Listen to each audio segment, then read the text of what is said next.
people buy from people, right? Mm-hmm. So if you can't trust that person, then the sales never gonna happen.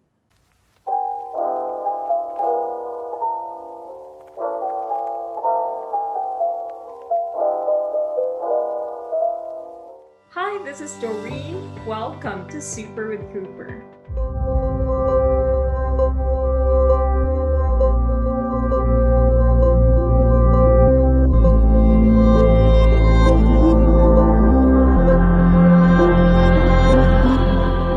Selling skills are very, very important for everybody.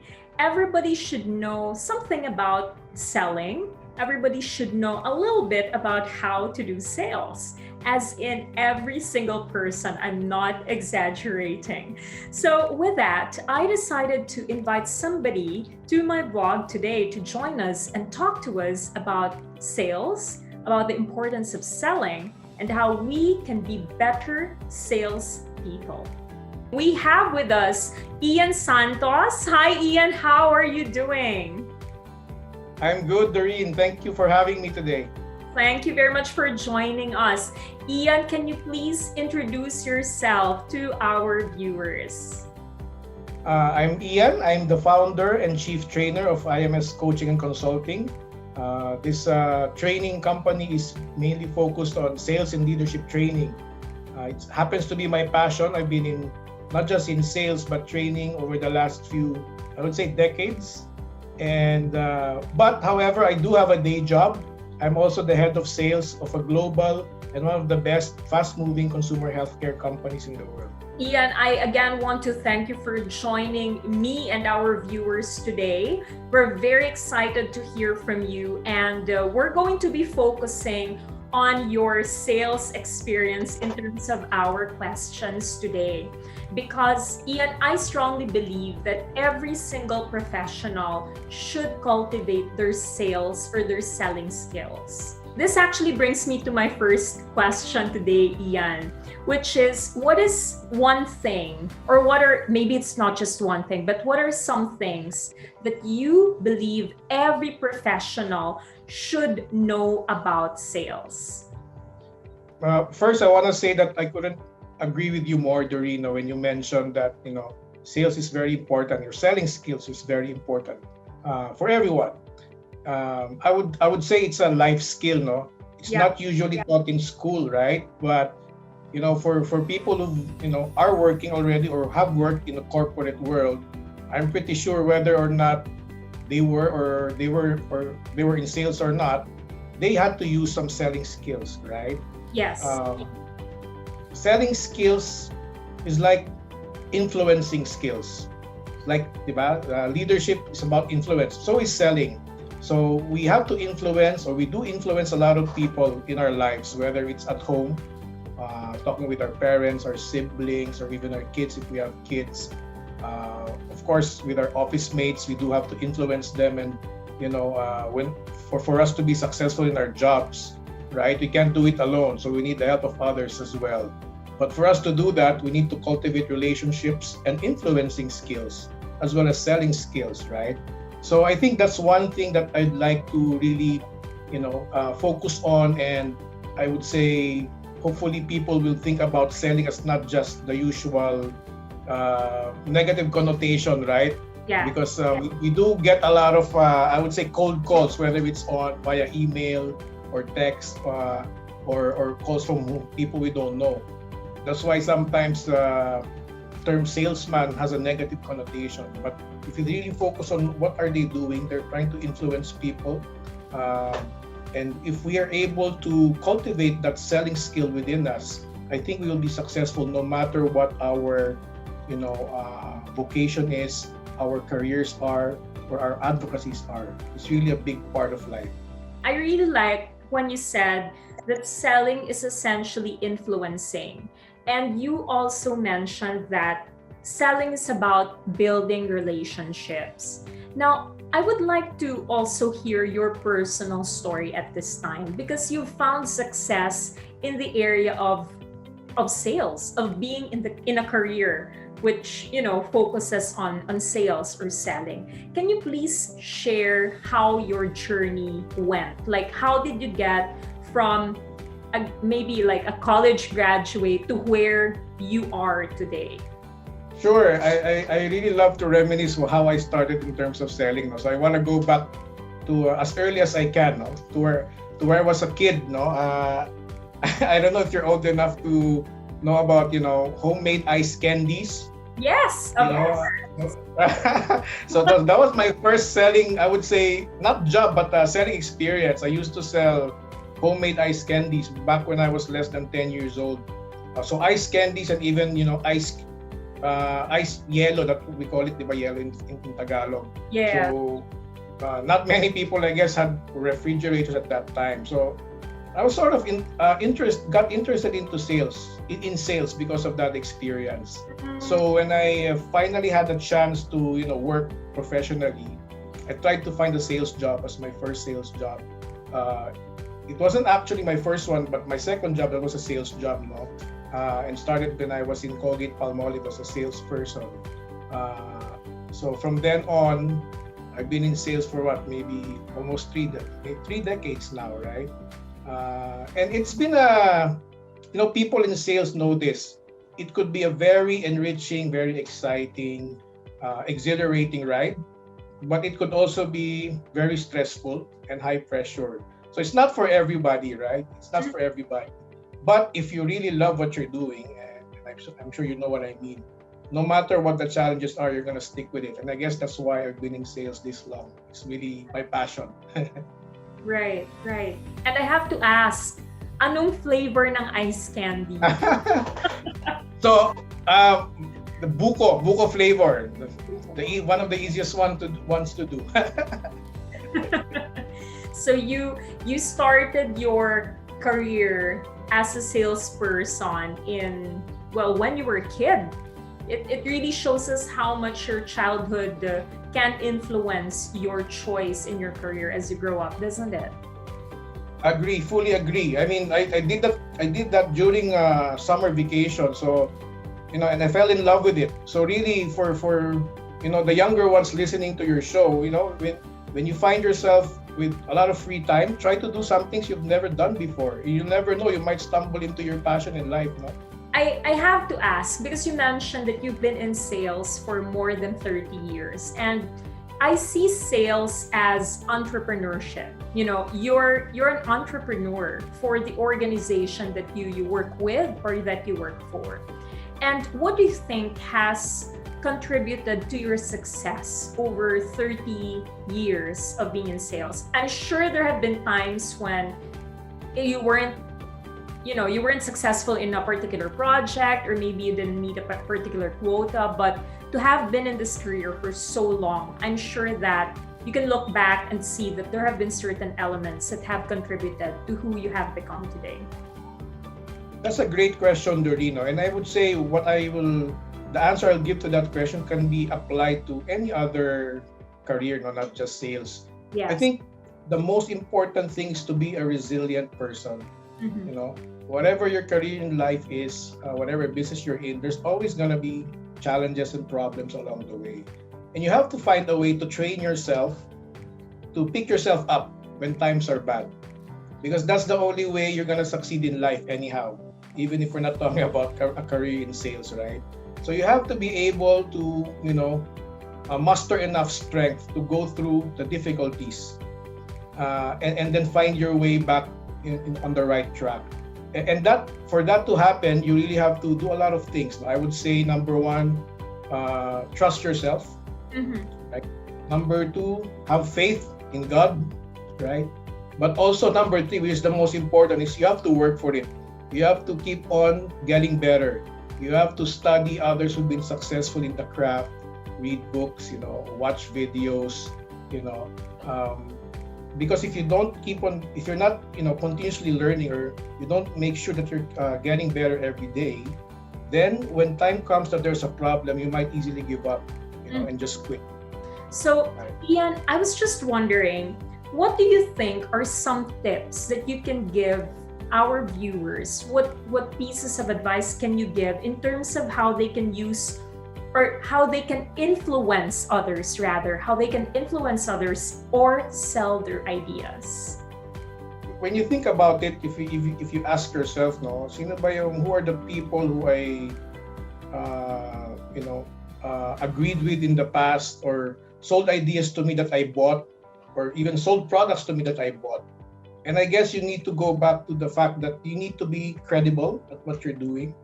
You have to have a good reputation, and people need to trust you at the end of the day, because selling is all about trust as well, no, not just influence. You need to be able, for you to be able to convince or influence someone, they need to trust you first, and it's not easy to create that credibility, that reputation, and that trust. That's why in many instances you really have to build the relationship first before you sell something to someone, right? Otherwise, you're just making a cold call, and your chances of success is like maybe less than 1%. So it's all about building the right relationship, building their trust, and even before you go to the next step in trying to make a sale. Right. Well, Ian, I have some follow-up questions also, because you talked about credibility and trusting somebody. I think those are great ideas. I once read a book on personal branding, which talked about how when we buy from others, or when we buy from other people, you buy the person. You buy the, like the personality or who that person is that you're dealing with. So that's one insight that I would love to get your thoughts on. Secondly, a marketer once told me that when you buy, you do it mostly with emotion rather than logic. And I'd love to get your thoughts on that as well. Those are great questions, actually.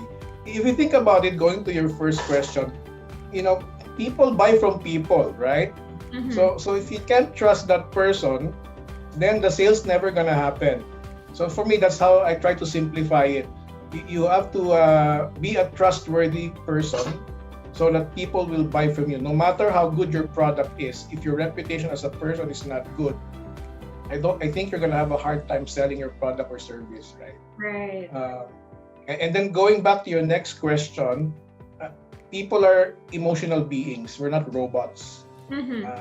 I tend to agree with that, and because I've experienced that myself a lot of times, right? Whether it's buying men's stuff like sports, sports-related stuff. It's hard to control our emotions as human beings, and that's why I think the good marketers really hype on that, or harp on that in terms of emotional selling, and it works. Doesn't matter whether you're Filipino or American. If you find touch the right, I would say touch the heart of your target shopper or consumer in the right manner, then you're probably gonna make a good sale.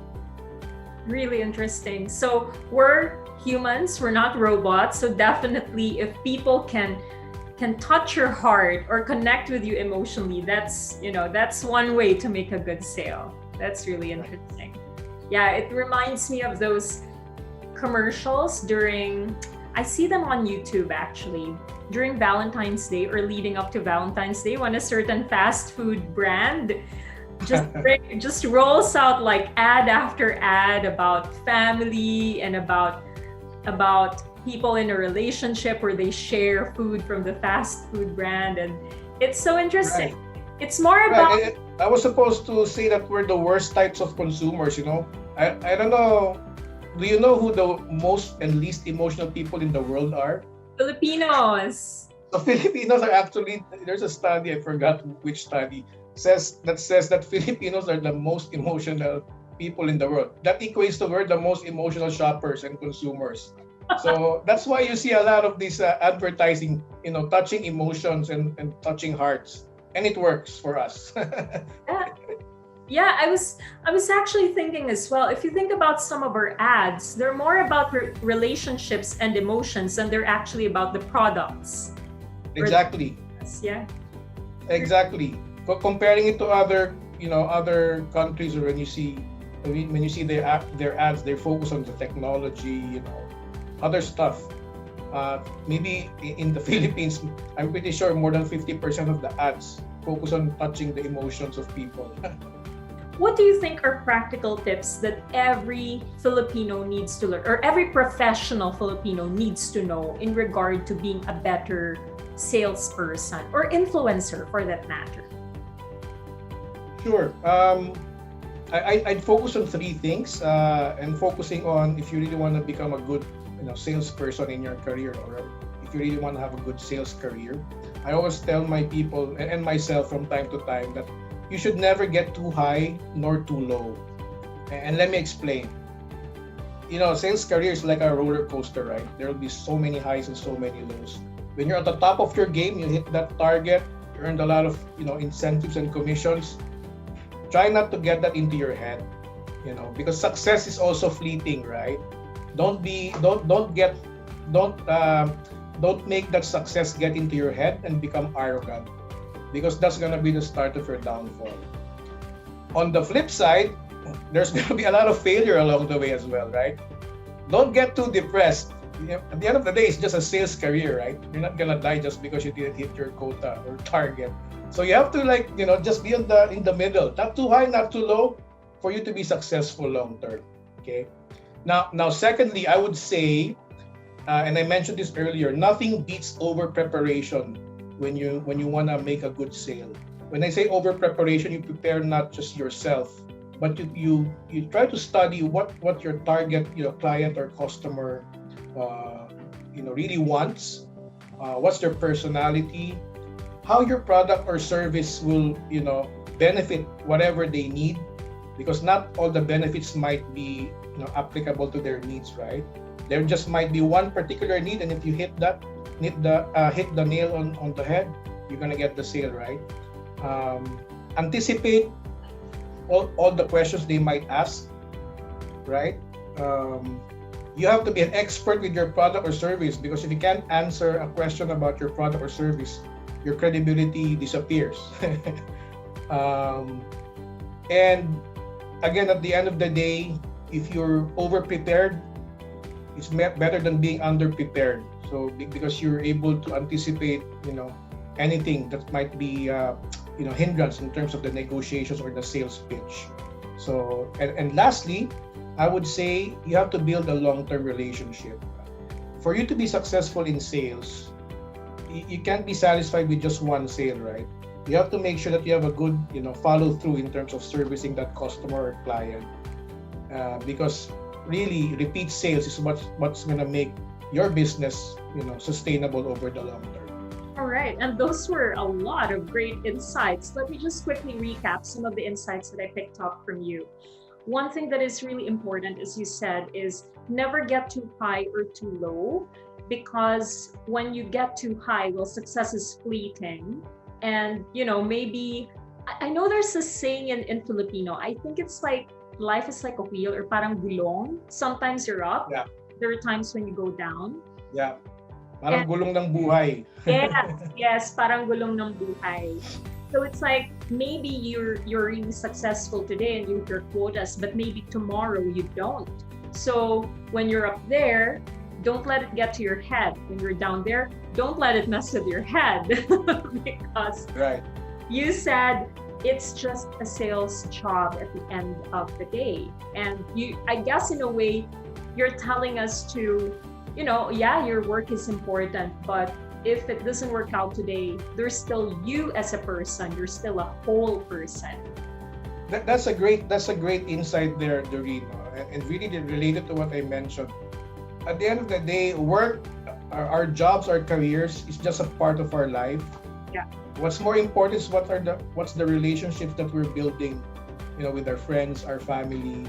We could always find another career, another job, but if we let some failures really hit us and make us depressed, then it's like it's not worth it, right? Yeah. It's not worth it. There are more important things than life, than career and work and money and stuff. I think especially for our younger viewers who are just starting to get into their careers, maybe, like maybe some of them are just starting to enjoy having their own money. I think that's a really good reminder to have that if you look back, you know what? It's the relationships that you have with your friends, with your family that matter more.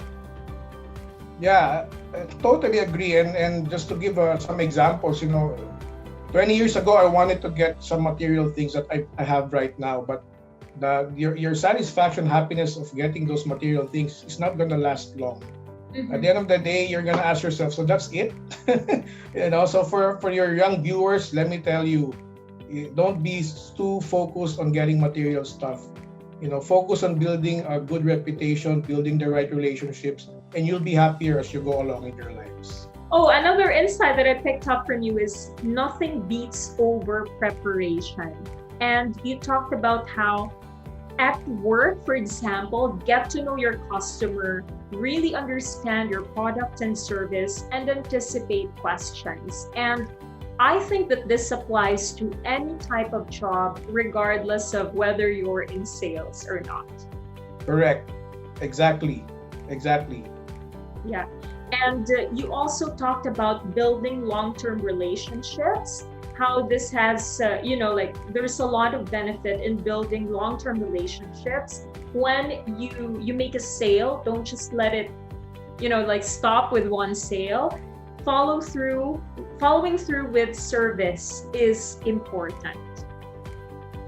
That's right. Because at the end of the day, you want to make that a constant sales activity, right? Or a constant relationship where you keep on getting the sales as you build the relationship along the way, right? You don't want your customer or client to go to your competition, right? So you want to be able to build their trust in you as well as build loyalty to you and your product or service. Mm-hmm. So at the end of the day, it helps you build trust and loyalty. All right. Correct. Well, thank you very much, Ian, for your time today. We really appreciate it. And thank you very much My pleasure. for the insights that you shared. The pleasure is mine, Doreen. So really thankful for your invitation, and I really had a good time with our chat. There you have it, everyone. Some great tips from Ian in terms of how we can be better salespeople. And don't forget that in selling, you are selling yourself first and foremost. I'll catch you again next time.